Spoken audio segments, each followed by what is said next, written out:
Hi friends, it's Tracy from the Financial Freedom Diary, and today we're back to close out my sinking funds for the month of January. If you're new to my channel, please subscribe below. Hope y'all are having a super fantastic Thursday.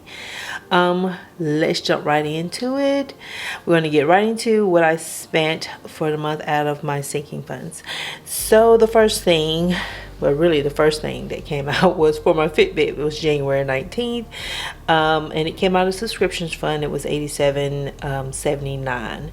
I also paid my PMI dues this past Saturday for $139, and my car insurance is going to come out this Saturday for $779.91. So I'm preparing for it to come out on Friday versus Saturday. And so to save some time, I've already put in all of my sinking funds and their starting balances and everything, so that way you guys don't have to sit through all that torture.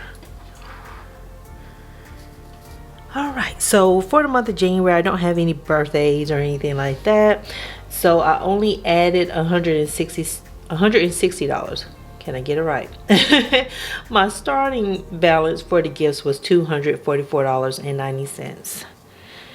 So let's get my calculator out. 244.9 plus 160.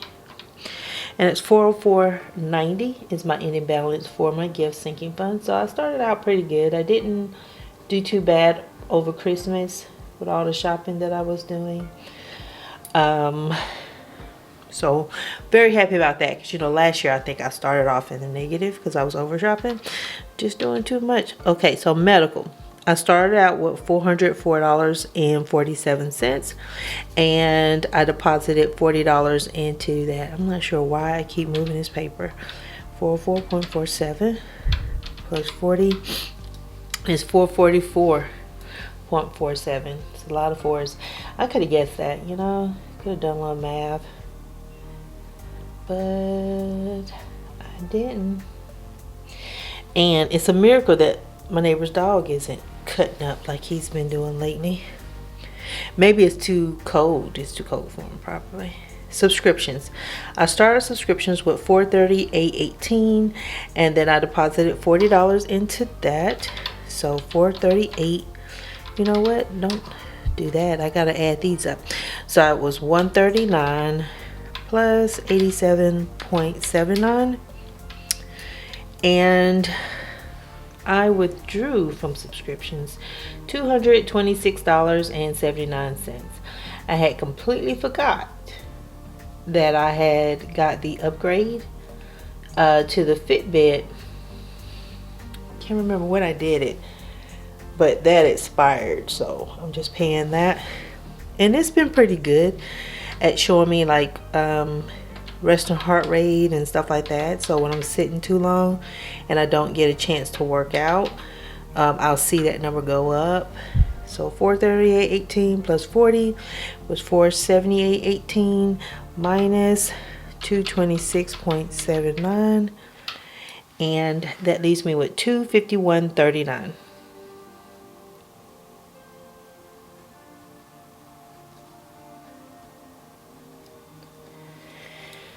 There. So yeah, I don't regret purchasing that. I think that's good, and it's for my health. It's another form of self-care, right? Okay, so for my clothing, I started out with $144.95, and I added $10, so I have $154.95.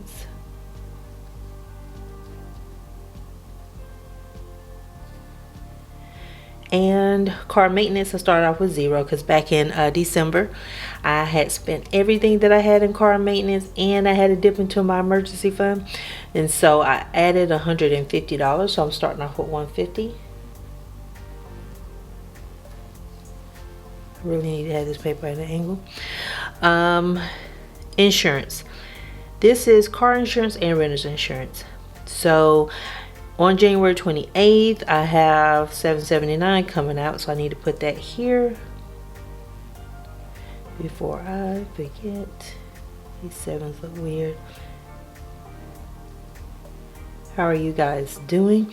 And I don't know if I said it, but my sinking funds are not cash envelopes. These are kept at the credit union. And so I have a debit card to handle those transactions. I either put it in and let it come out automatically, or if I have to go shopping, like with my clothing, I would take the debit card to the store. Okay. Insurance start off at $913. Totally forgot what I was doing. $913.87, and I deposited $130. And so it's $1043.87. Subtract out $779.91. And that leaves me with $263.96. And it should be, I want to say April, when I have to pay my renter's insurance for the year. So I should build this back up to more than enough that I need for my renter's insurance. Household, I started out with $322.79. I'm gonna add $100, so that's $422.79. And oh yeah, medical, that's what I was trying to remember. Medical,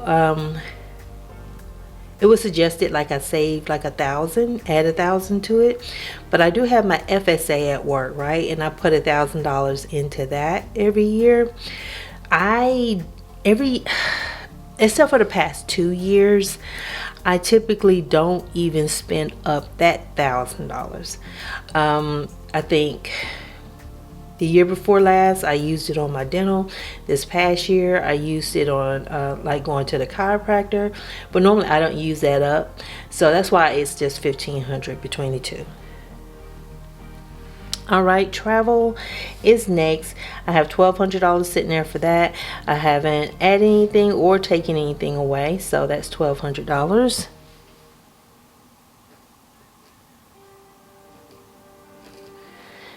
My hand is not cooperating, but it's going to be okay. These are some weird looking numbers. $696.22. This is electronics. That's what I started out with. Plus $50. And my ending balance is going to be $746.22.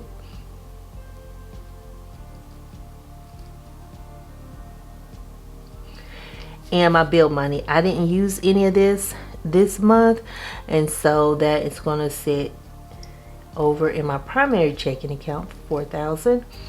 Self-care and my son's medical, I haven't added anything to that, not to that point just yet. Just 2 categories I want to have in the future. So my starting balance at the beginning of the year was $8,365.38 for all of my sinking funds. My total deposits, $160 plus $40 plus $40 plus $10 plus $150 plus $130 plus $100 plus $50. And so the total is $680 in deposits.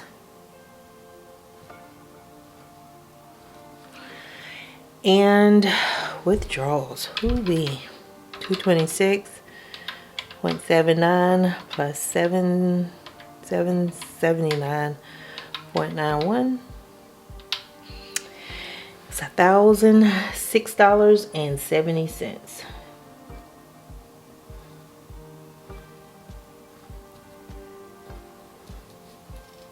So like I said, I don't have my handy dandy post-it notes. Sorry, sometimes I get it turned the wrong way. I have to check it. 8365.38 plus 680 minus 1006.7 and $8,038.68. Now I'm going to add these up just to make sure I got the numbers right. It's just another way of checking for me.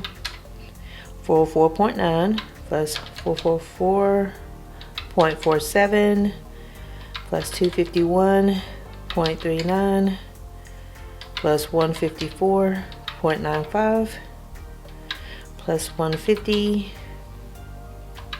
plus 263.96 plus 422 6.79 plus 1200 plus 746.22 plus 4,000. Okay, woo! Yay! $8,038.68. I got it right. Sometimes I don't. All right, so I feel pretty good about my starting balance for my sinking funds. Last year, it just felt so, it just felt like a whole lot. And so starting off this year, I got something in the savings. I got room to improve and add to my sinking funds. And see how I'm covering up that calendar with my washi tape. Get this turn around. Sorry. But yeah, so it felt good coming into this year. Having some savings here. I remember last January, I was not in this position. I did not have the 1 month ahead, and I was kind of like all over the place because I was having to save to move and everything else. And so it's kind of good to be here and be able to say, hey, I'll be able to spend another year here and I don't have to worry about moving and all this other stuff, because that was very stressful to have to go through. But staying there wasn't an option. So yeah, in February I'll be able to finish up my medical and call it a day. And then maybe a couple of months I'll be able to finish up household. So probably by March I'll be able to finish that up. So was it it's $600 here, so about another $180 there. And that money can start to go, so that $140 can start to go to my emergency fund. This is what I was trying to guess at when I was doing my February budget, was how much longer do I have to put into some of these buckets before I can move that money to my emergency fund so I can hurry up and get that taken care of. But thank y'all so much for watching. I hope your savings are going well. I know it's after Christmas. I don't know if anybody else is like this, but I shop so much during Christmas. It's hard to switch it off, so I have to kind of gradually step myself on down. But let me know how it's going for you. And y'all stay safe. Y'all stay warm. And I'll talk to you guys again on Saturday. Y'all have a great one. Bye.